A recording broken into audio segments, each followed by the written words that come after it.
Cinema വിശേഷങ്ങൾക്കും ഗോസിപ്പുകൾക്കും ദാസനും വിജയനും ഈ channel ഇപ്പോൾ തന്നെ സബ്സ്ക്രൈബ് ചെയ്യുക.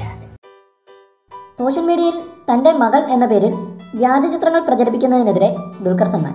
കഴിഞ്ഞ ദിവസമായിരുന്നു ദുൽഖർ അമാൽ ദമ്പതികൾക്ക് പെൺകുഞ്ഞ് ജനിച്ചത്. ദുൽഖർ തന്നെയാണ് ഫേസ്ബുക്കിലൂടെ ഇത് ആരാധകരെ അറിയിച്ചത്. ശേഷം ദുൽഖർ അമാൽ ദമ്പതികളുടെ കുഞ്ഞിൻ്റേത് എന്ന പേരിൽ വ്യാജ ചിത്രങ്ങൾ പ്രചരിച്ചിരുന്നു. ഇതിനെതിരെ അഭ്യുദയകാംക്ഷികളോട് അഭ്യർത്ഥനയുമായി എത്തിയിരിക്കുകയാണ് ദുൽഖർ സൽമാൻ. ദുൽഖർ പറയുന്നത് ഇങ്ങനെ: ഞങ്ങളുടെ കുട്ടിയുടേതെന്ന പേരിൽ വ്യാജ ചിത്രങ്ങൾ പ്രചരിപ്പിക്കരുതെന്ന് എല്ലാ അഭ്യുദയകാംക്ഷികളോടും അഭ്യർത്ഥിക്കുകയാണ്. ഞങ്ങളുടെ സ്വകാര്യതയെ മാനിക്കാൻ തയ്യാറാകണം. പറ്റാവുന്ന കാര്യങ്ങളെല്ലാം നിങ്ങളുമായി പങ്കുവയ്ക്കാറുണ്ടല്ലോ, ദുൽഖർ സൽമാൻ ഫേസ്ബുക്കിൽ കുറിച്ചു.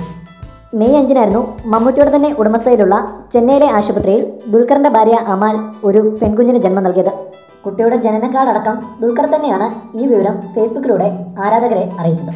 കാത്തിരിപ്പിനൊടുവിൽ ഞങ്ങളുടെ വീട്ടിലേക്ക് ഒരു രാജകുമാരി വന്നിരിക്കുന്നു എന്നാണ് ദുൽഖർ പോസ്റ്റിൽ പറഞ്ഞത്. ദുൽഖർ നായകനായ അമൽനീര ചിത്രം CAAയുടെ റിലീസിങ്ങിനന്ന് തന്നെയാണ് കുഞ്ഞ് ജനിച്ചതെന്നുള്ളതും യാദർച്ഛികതയായി. എന്നാൽ ഇതിനുശേഷമായിരുന്നു കുഞ്ഞിൻ്റെതെന്ന പേരിൽ പലരും പല ചിത്രങ്ങളും പ്രചരിപ്പിച്ചത്. തുടർന്നാണ് ഇന്ന് ഫേസ്ബുക്കിലൂടെ ഇതിനെതിരെ പ്രതികരിച്ച് ദുൽഖർ രംഗത്തെത്തിയത്. കൂടുതൽ സിനിമാ വിശേഷങ്ങൾക്കും ഗോസിപ്പുകൾക്കും ദാസനും വിജയനും ഈ ചാനൽ ഇപ്പോൾ തന്നെ സബ്സ്ക്രൈബ് ചെയ്യുക. വീഡിയോ ഇഷ്ടപ്പെട്ടെങ്കിൽ like, share, comment. Thank you.